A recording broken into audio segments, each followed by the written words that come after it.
जय हिंद, वंदे मातरम। साथियों, जितने भाई लोग अग्निवीर का तैयारी कर रहे हैं उन लोगों के लिए क्लास बहुत ही इम्पोर्टेंट होने वाला है, बहुत ही महत्वपूर्ण क्लास होने वाला है। ठीक है, ये जो क्लास है कृषि उत्पादन से संबंधित क्लास है। किससे है? कृषि उत्पादन से संबंधित। ठीक है, आप लोगों को बताते चलूँ, इसमें से लगभग 1 या 2 नंबर का सवाल आएगा अग्निवीर में, आ भी सकता है। बहुत ही इम्पोर्टेंट टॉपिक है, महत्वपूर्ण टॉपिक है, और आप अग्निवीर की तैयारी कर रहे हो तो इस चैनल से जुड़ सकते हैं, क्योंकि इस चैनल पे मैं आपको सारी जानकारियाँ देता हूँ अग्निवीर से संबंधित। ठीक है, तो चलिए हम लोग पहला क्वेश्चन देखते हैं।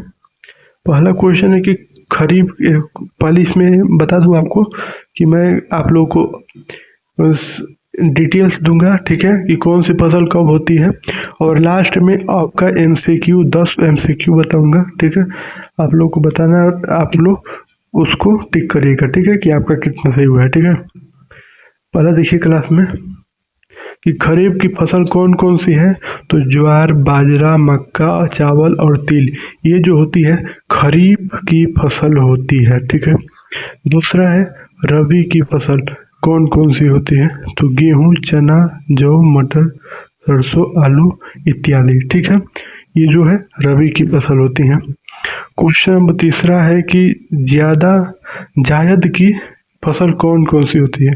जायद की फसल तो खरबूज, ककड़ी, खीरा आदि। ठीक है, क्वेश्चन नंबर चौथा है नकदी फसल कौन कौन सी है। याद कर लीजिए आपको, या एक नोट्स बनाते चलिए। ठीक है, आप लोगों को बहुत इंपॉर्टेंट, बहुत महत्वपूर्ण है, आप लोग नोट्स बनाते चलिए। नकदी की फसल कौन कौन सी है, तो गन्ना, रबड़, तंबाकू, कपास और सूरजमुखी। ठीक है, क्वेश्चन नंबर 5वां है कि भारत की कृषि सबसे अधिक किस पर निर्भर करती है, वर्षा पर निर्भर करती है।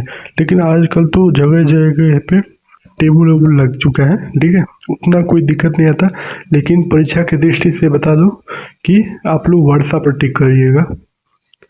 क्वेश्चन नंबर 6वां है कि जो फसल अक्टूबर में बोई जाती है और अप्रैल में काट ली जाती है वह कौन सी फसल कहलाती है, तो रबी की फसल कहलाती है। क्वेश्चन नंबर 7वां है जो फसल जुलाई में बोई जाती है और अक्टूबर में काट ली जाती है वह फसल कौन सी फसल कहलाती है, खरीफ की फसल कहलाती है। क्वेश्चन नंबर 8वां है कि भारत में सबसे अधिक कौन सी फसल उगाई जाती है, तो धान की। ठीक है, क्वेश्चन नंबर 9 है कि भारत की सबसे अधिक खाद्यान्न उत्पन्न करने वाला राज्य कौन सा है।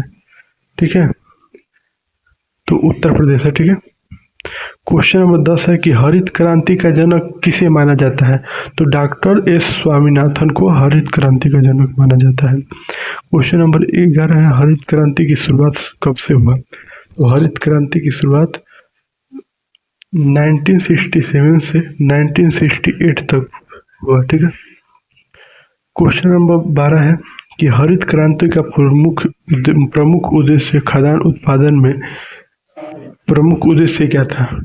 हरित क्रांति का प्रमुख उद्देश्य क्या था, तो खाद्यान्न उत्पादन में आत्मनिर्भरता लाना। ठीक है, क्वेश्चन नंबर 13 है कि श्वेत क्रांति का संबंध किससे है। श्वेत क्रांति का संबंध किससे है, तो दूध से है, यानी दूध से है। ठीक है, क्वेश्चन नंबर 14 पे आइए।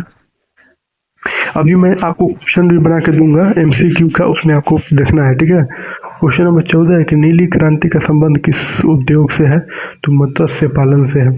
क्वेश्चन नंबर 15 है कि गुलाबी क्रांति का संबंध किससे है, तो झींगा उत्पादन से है। क्वेश्चन नंबर 16 है गोल क्रांति का संबंध किससे है, तो आलू उत्पादन से है। क्वेश्चन नंबर 17 है कि केसर सबसे अधिक मात्रा में कहाँ उगाया जाता है, कश्मीर में उगाया जाता है। इतना आप लोग को याद गया।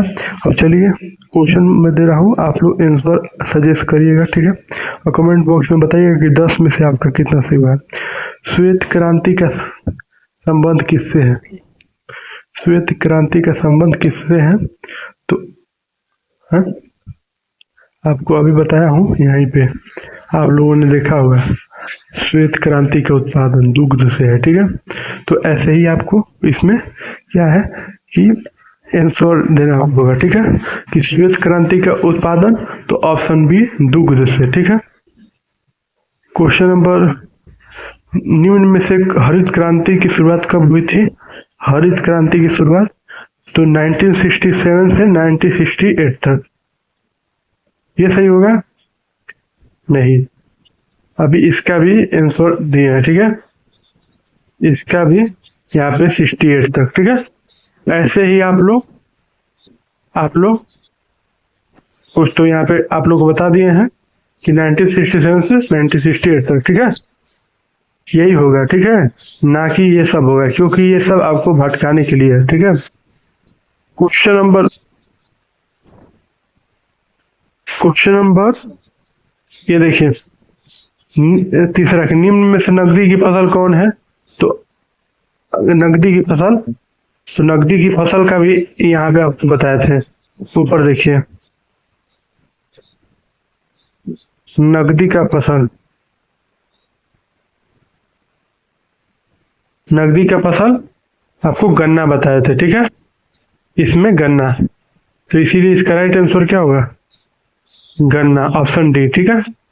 ऐसे मैंने टोटल 10 क्वेश्चन लिए, ठीक है। क्वेश्चन नंबर, निम्न में से खरीफ का फसल, तो खरीफ का फसल होगा आपका मक्का हो जाएगा, ठीक है, खरीफ का फसल आपको यहीं पे बताए थे, आपको क्या होगा? मक्का होगा, ठीक है। क्वेश्चन नंबर 5वां है, गुलाबी क्रांति किससे संबंधित है? तो झींगा उत्पादन से संबंधित है। क्वेश्चन नंबर 6 है कि धान का कटोरा किस राज्य को कहा जाता है? तो छत्तीसगढ़ को कहा जाता है, ठीक है। क्वेश्चन नंबर 7 है कि केरल किस चीज के उत्पादन के लिए मशहूर है? तो नारियल और केला के लिए, ठीक है। क्वेश्चन नंबर 8 है, उत्तर प्रदेश राज्य निम्न में से किस फसल के लिए जाना जाता है? तो गन्ना के लिए जाना जाता है। क्वेश्चन नंबर 9 है, चाय पत्ती के लिए कौन सा राज्य मशहूर है? चाय पत्ती के लिए असम, ठीक है, सी। क्वेश्चन नंबर 10 है, निम्न में से किस राज्य में सेब ज्यादा उत्पादन होता है? तो जम्मू में, ऑप्शन ए। आशा करता हूँ वीडियो पसंद आया होगा, ठीक है। मिलते हैं अगले वीडियो में, तब तक के लिए जय हिंद, जय भारत, भारत माता की जय।